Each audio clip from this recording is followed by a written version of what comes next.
Hello, this is Bake Dog. Welcome to the Eastbound and Down guide to 10-man Heroic Morchok. This fight should be the first your guild attempts in the Heroic Dragon Soul, because it is by far the easiest. However, there is one caveat. You're probably going to have to 4-heal this fight, unless one of your healers is really good and really geared. So, if you don't have a guy that can go heals a 4th person in your 10-man raid, you may have to move on to other bosses, or have someone step in. If it is the case that you already have a really geared and really skilled healer, you probably have already killed the fight. So, most guilds generally end up 4-healing it when they first kill it. Our raid setup for this encounter consists of 4 healers, 2 tanks, 2 melee DPS, and 2 ranged DPS.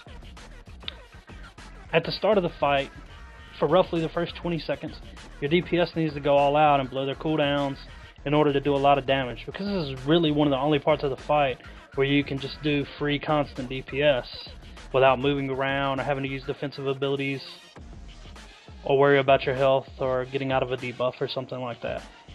Obviously, cooldown timers for some class to do optimal DPS vary, so it may not be optimal for your class to go all out right at the start. You may have to get up debuffs that take 10-12 seconds, such as the Mage 4-piece, things like that. But the point is, you should take advantage of the start of the fight, because it's the only easy part of the fight. One other important thing at the start is to have both tanks stacked right on top of each other until the split occurs, in order to take the double stomp damage. The major difference in this fight happens about 20 seconds in, when the boss splits into 2, creating a clone named Kokron. This is problematic because both bosses keep all of the same abilities of the original boss. In addition, when you get stomped, you receive a debuff, located here, that makes you take extra stomp damage from the next stomp. Therefore, the bosses need to be tanked apart so that your raid doesn't get double stomped, which will result in deaths. The range on the stomp is 25 yards. However, it is important to take the bosses well away from each other, preferably out into the snow, so ideally you will split your party into 2 5-man groups for each boss.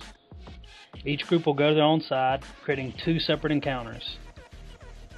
You probably should have your stronger healers and best geared tank on Morchok, because he tends to throw out more resonating crystals, resulting in more damage and more movement. Now, the most important mechanic of the fight is handling the stomp in each group. The stomp is split between everyone within 25 yards of the tank, not the boss. This is an important fact. Everyone, including the ranged and healers, must stand within 25 yards of your tanks at all times. The tank and the closest person to him will take double damage. You handle this by having a melee DPS moving close to the tank when each stomp comes, and he should blow any defensive cooldowns he has during stomps, such as Icebound Fortitude, or switch to Blood Stance, or defensive stance, things like that. Rogues are really excellent for this with their defensive cooldowns, and everyone has a rogue now, right? Complicating the positioning for the stomps is the other main mechanic of the fight, the resonating crystals. The boss throws out crystals generally in the opposite direction of his clone, generally moving you further away from the other group. These crystals build up for 12 seconds and then explode, doing damage to the 3 closest players and knocking them in the air, which will make you unable to cast spells for about 2 seconds. Healers should act accordingly to make sure no one dies, using instants if necessary. The crystals do more damage to players further away from the crystal. Therefore, it is important that your healers and ranged DPS stack directly on the crystal. This makes the tank's job a lot more difficult. Once the crystals come out, it becomes the tank's responsibility to get near them in order to ensure the range stay within 25 yards of him to soak up stomp damage. It is preferable for the tank to move really close to the crystal, about 10 yards away, so that the melee DPS soaking the double damage will still be within 25 yards of the ranged and healers. It is important that the melee DPS pays attention, and if the tank doesn't get close enough, he needs to adjust and make sure that he is really close to the tank during the stomps and within 25 yards of the range pile, or he will die. If you can master the double mechanic of the stomp and the resonating crystals, your group will have no problems with this fight. Like on normal mode, the Earthen Vortex still exists, which is a really good thing, since it gives your ranged DPS time to DPS freely and let your healers get a break. This mechanic pulls everyone in and puts the black blood of the earth on the ground. The falling fragments are still here in heroic mode, so you simply run out and get behind a fragment. If you don't stand behind a fragment, you receive a stacking debuff from the black blood of the earth.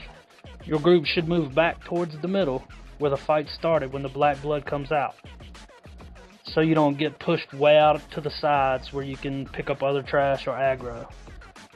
The range should find a safe spot behind a fragment at an angle where they can still DPS the boss. Melee with magic resist abilities like Cloak of Shadows or Anti-Magic Shell can run in and start DPSing a few seconds early if they have a good mod timer for the black blood. When the phase ends, your tank should stand in his spot and let the boss run back to him. DPS should move in and start attacking immediately. The boss will throw crystals out towards the sides away from the other boss, so your healers in range can go ahead and position over there for when the crystals come. After the black blood is gone, you'll have about 20 seconds to DPS the boss hard before he starts stomping and throwing out crystals. You would generally get 3 of these phases during the fight if your DPS is good enough to kill the boss. After each black blood phase, the bosses begin to throw out crystals at a faster pace, which makes it difficult for your healers, so make sure your tank and DPS are spot on with their positioning. This is the fight until 20%, when the fight changes slightly. At 20%, the bosses become furious, gaining the furious buff, and they do more damage and attack faster. It is important for tanks to have their major cooldowns up and debuffs on the boss for this phase, as the bosses hit extremely hard. You should rotate cooldowns with your healers, making sure you have something up nearly at all times during the last 20%. We don't have any Resto Shamans in this raid, but Spirit Link Totem is great for this phase. Tanks having their 4-piece is also a plus. If this priest used Barrier, everyone should make sure they get in it, but remain in proper positioning for the Stomping Crystals. Also Tranquility, Rallying Cry, Raid Wall, anything that can stop damage or increase healing should be done during this phase.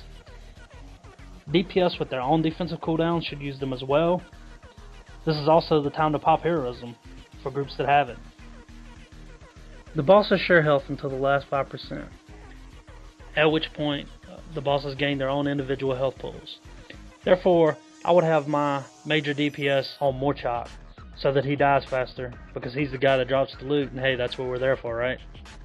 An important note, don't panic if people start dying, because your first kill will probably be sloppy. Thanks for listening to my guide, and good luck with Heroic Morchok.